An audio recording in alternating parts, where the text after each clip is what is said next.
अस्सलाम वालेकुम। Last lecture में मैंने बताया था एक्स रेस के बारे में कि एक्स रेस जो है वो किस तरीके से रिएक्ट करती हैं, क्या उसकी प्रॉपर्टीज़ होती हैं, क्या उसके यूजेस होते हैं, किस तरीके से उसको प्रोड्यूस किया गया था।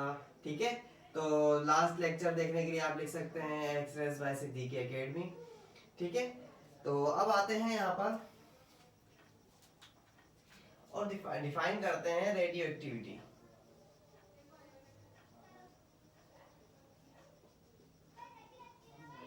रेडियो एक्टिविटी, अच्छा रेडियो एक्टिविटी क्या होती है? Radioactivity basically radioactive rays होती हैं। तो डिस्कवर किसने की? डिस्कवर की हेनरी ने।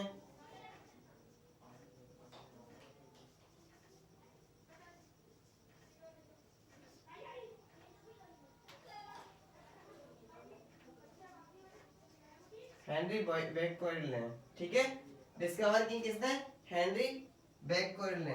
और कब की? 1896 में। सही है भाई। अब ये स्टडी कर रहे थे एक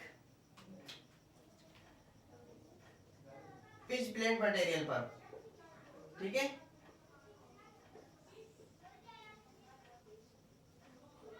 ठीक है। अच्छा, पिच ब्लेंड मटेरियल क्या होता है? ये वो मटेरियल होता है जिसके अंदर जो है यूरेनियम रिच होता है। यूरेनियम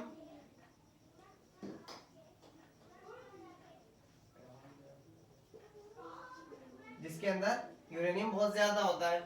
तो आप लोगों को जैसे पता है कि यूरेनियम रेडियो एक्टिव रेस का बहुत ज्यादा प्रोडक्शन है, बहुत ज्यादा प्रोड्यूस करता है यूरेनियम जो है वो रेडियो एक्टिव रेस को। तो अब बात होती है कि ये कर क्या रहे थे? ये कर रहे थे इस पे, इस मटेरियल पर वर्क कर रहे थे। तो इन्होंने देखा, इन्होंने ऑब्जर्व किया कि इसमें से कुछ रेज निकल रही हैं। ठीक है, क्या निकल रही है? रेज निकल रही हैं। तो अब इन्होंने बोला भाई ये रेज जो है वो क्या कर रही हैं? ये जो है रेज, ये इफेक्ट कर रही हैं फोटोग्राफिक प्लेट को। क्या कर रही हैं? ब्राइट स्पॉट छोड़ रही हैं उसके ऊपर। क्या? ब्राइट स्पॉट प्रोड्यूस कर रही हैं। ब्राइट स्पॉट प्रोड्यूस कर रही हैं किस पे? फोटोग्राफिक प्लेट पे।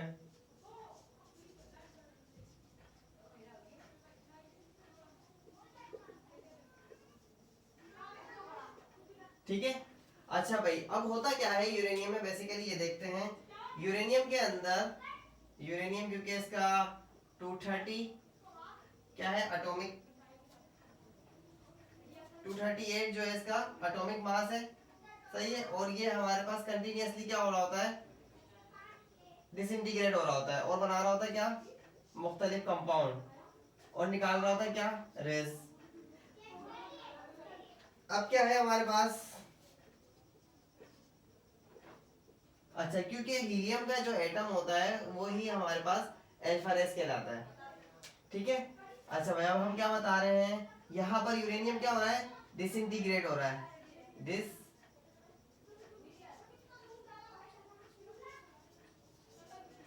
डिसइंटीग्रेट होकर क्या बना रहा है? हमारे पास दो कंपाउंड, थ्रोनियम और हमारे पास हीलियम। तो हीलियम जो है वो बेसिकली अल्फा पार्टिकल्स है। क्या है? अल्फा पार्टिकल, जिसको कहते हैं अल्फा रेस। सही है भाई। अच्छा, ये कब तक डिसइंटीग्रेट होता रहेगा? क्योंकि ये और मुख्तलिफ कंपाउंड्स बनाएगा, सिर्फ इस पे नहीं रुक जाएगा, प्लोनियम भी बनाएगा। सही है, तो ये और मुख्तलिफ कंपाउंड यूरेनियम डिस्कवर करेगा। तो ये कब तक रुकेगा? जब तक ये प्लेटिनम पर ना लेड पर ना आ जाए, क्योंकि लेड का जो है वो एटॉमिक, लेड का जो एटॉमिक नंबर होता है वो होता है 82। तो जब तक ये लेड पर ना आ जाए, जब तक क्या करता है? ये डिसइंटीग्रेट करता रहता है अपने आप को। सही है, लेड एक वो है जो बहुत स्टेबल कंपाउंड, बहुत स्टेबल एलिमेंट माना जाता है लेड। ठीक है, सबसे ज्यादा स्टेबल एलिमेंट लेड माना जाता है। तो लेड पर आकर क्या होगा? रुक जाएगा। सही है, उसके बाद फिर और मजीद डिसइंटीग्रेट नहीं हो पाएगा यूरेनियम। सही है भाई। यहाँ पर बात हो गई कि हमारे पास क्या मिल रहा है? अल्फा रेस मिल रहा है। आगे देखते हैं कि अल्फा बीटा गेमा रेस जो होती है हमारे पास। अच्छा, ये हम लोगों को क्या हो गया? डिसइंटीग्रेशन हो गया हमारी रेडियो एक्टिव रेस पता लग गया भाई किस तरीके से आई। अच्छा, इसको जो इस रेस को पहले बेक्यूरेल रेस ही कहा जाता था, लेकिन फिर बाद में इसको कहने लग गया नहीं भाई रेडियो एक्टिव रेस है तो ये न्यूक्लियर रेडिएशन से निकली है, तो फिर इसको अलग अलग नाम दे दिया गया, अल्फा बीटा गामा रेस। ठीक है। अब मिसाल के तौर पर इन्होंने एक एक्सपेरिमेंट किया।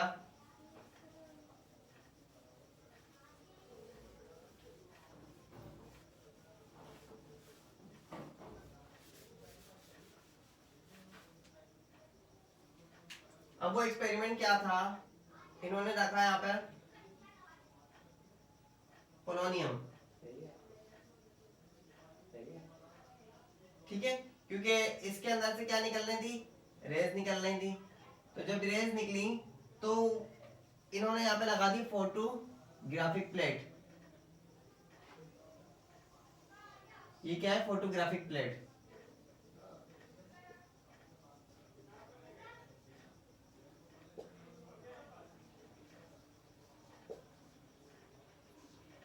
ठीक है। अच्छा भाई, इन्होंने यहां से इसको ओपन किया। ओपन किया तो हमारे पास, इनके पास क्या, तीन रेज आ रही। एक बिल्कुल सीधी जा रही, दूसरी ऊपर की तरफ डिफ्लेक्ट हो रही, तीसरी नीचे की तरफ डिफ्लेक्ट हो रही। अच्छा भाई, जैसा कि आप लोग जानते हैं कि अल्फा रेज जो है, अच्छा इन्होंने एक मैग्नेट रख दी, एक मैग्नेटिक फील्ड छोड़ दी इसके अंदर, जिसका साउथ पोल इस तरफ बनता था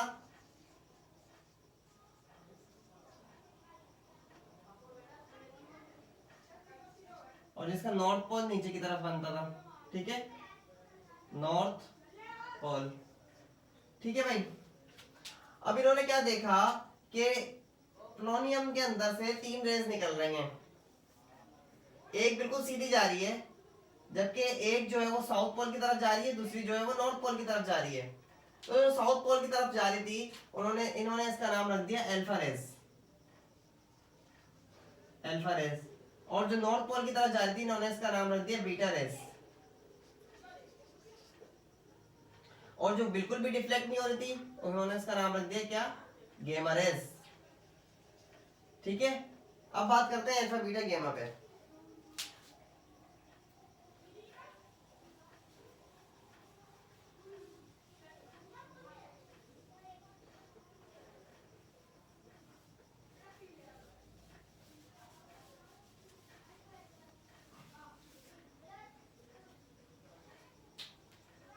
अल्फा रेज, बीटा रेज और गामा रेज। अच्छा भाई, अल्फा रेज क्या होती है? अल्फा रेज बेसिकली हमारे पास हीलियम लाइक एलिमेंट होता है। ठीक है, जिसके ऊपर क्या होगा, जिसका एटॉमिक मास 4 होगा और एटॉमिक नंबर 2 होगा। ठीक है, और इसके पास 2 प्रोटॉन होंगे, 2 पॉजिटिव चार्ज होंगे और 2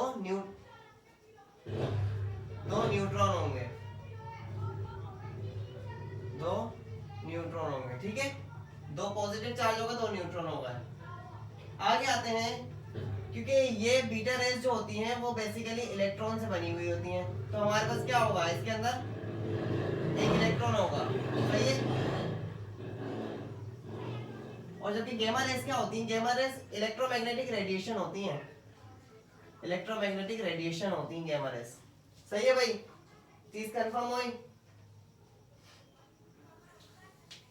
आगे आते हैं, इसके ऊपर चार्ज क्या होता है। इसके ऊपर होता है +2 चार्ज, इसके ऊपर होता है -1 चार्ज, क्योंकि इलेक्ट्रॉन का -1 चार्ज होता है। ये +2 क्यों हुआ, क्योंकि इसके पास 2 प्रोटॉन है, इस वजह से। और अल्फा को हमारे पास प्रोटॉन ही कहा जाता है, और यहाँ पर कोई प्रोटॉन नहीं है तो हमारे पास ये -1 चार्ज हो गया, जबकि ये होता है न्यूट्रल, 0 चार्ज। सही है भाई। आगे आते हैं आयनाइजिंग पावर। आयनाइजेशन पावर किसकी हाई होती है, कौन ज्यादा आयनाइज कर सकता है। तो ज्यादा आयनाइज जो है वो आयनाइजेशन पावर अल्फा पार्टिकल की बहुत हाई होती है, वेरी हाई। कितनी हाई होती है भाई, ये जो है तकरीबन इन दोनों के दरमियान इससे 10,000 टाइम्स हाई होती है। ठीक है,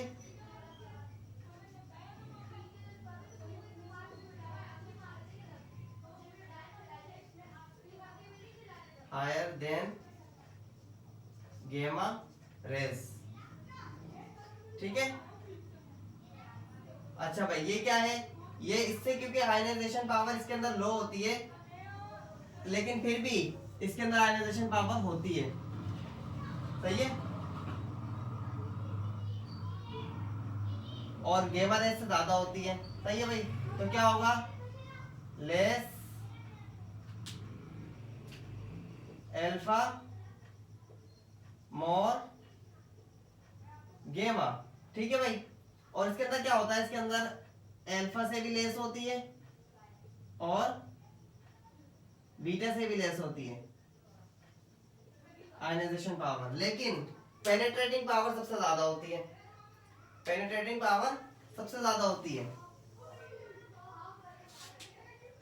मतलब ये सबसे ज्यादा चीजों में जा सकती है, सबसे ज्यादा तेज स्पीड होती है इसकी। समझ लें आप, ये चीज समझ लें। तो पेनिट्रेटिंग पावर इसकी सबसे लो होती है, लेकिन अगर इसकी हाई होगी तो क्या होगी, ज्यादा से ज्यादा चीज को आयनाइज कर देगी, बहुत खतरनाक हो जाएगी अल्फा रेस। अच्छा इसकी क्या होती है, मॉडरेट होती है, समझ लें। और इसकी क्या होती है, हाई होती है। पेनिट्रेटिंग पावर इसकी हाई है, आयनाइजेशन पावर इसकी हाई है। ठीक है भाई, आगे चलते हैं।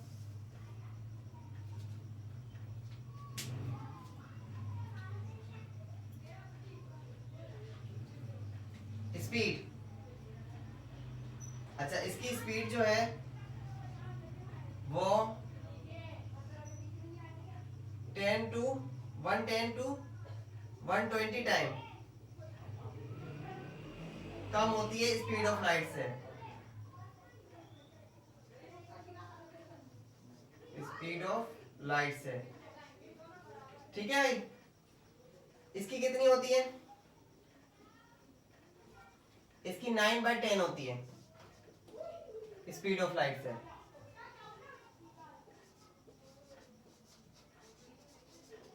ठीक है।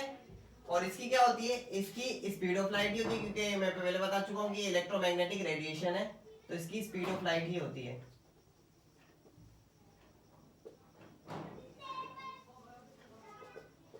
सही है भाई। यूजेस क्या क्या होते हैं, यूजेस रेडियो एक्टिव रेस के होते हैं, रेडियोथेरेपी करते हैं रेडियो एक्टिव रेस के जरिए। ठीक है। क्या है रेडियोथेरेपी,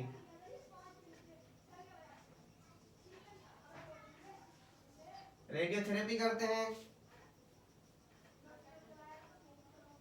इसके अलावा रेडियो एक्टिव रेस से हम एनर्जी प्लांट बना सकते हैं, जिसको न्यूक्लियर प्लांट का नाम देते हैं।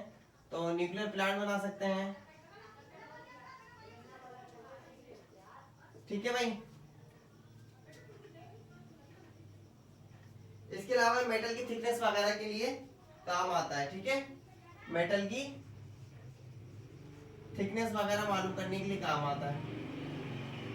सही है भाई। 3 चीजें हो गई, 3 यूजेस काफी हैं। अल्फा बीटा गेमा रेस बहुत डिटेल में बताएंगे। सही है। इससे पहले रेडियो एक्टिविटी का कॉन्सेप्ट बताया आप लोगों को, जहन में बताया कि भाई रेडियो एक्टिव होता क्या है, रेडियो एक्टिव होती क्या चीज है। ठीक है। तो वो कुछ रेस होती हैं अल्फा बीटा गेमा रेस, तो बहुत खतरनाक होती हैं। सही है। लेकिन इसको काम में भी लिया जा सकता है। सही है। तो जो केमिस्ट है उसको इसका यूज आना चाहिए। मास्टर्स करने के बाद आप लोगों को इसका यूज आना चाहिए कि भाई आपने क्या पढ़ा, क्या है, आपको क्या क्या यूज आता है। ठीक है। तो उम्मीद है कि ये लेक्चर, छोटा सा लेक्चर आप लोगों को बहुत अच्छा लगा होगा, समझ में आया होगा रेडियो एक्टिविटी के बारे में, रेडियो एक्टिविटी का कॉन्सेप्ट समझ में आया होगा कि क्या चीज होती है। ठीक है। तो वीडियो को मेरे लाइक कीजिएगा, चैनल को सब्सक्राइब कीजिएगा, वीडियो को शेयर कीजिएगा। अल्लाह हाफ़िज़।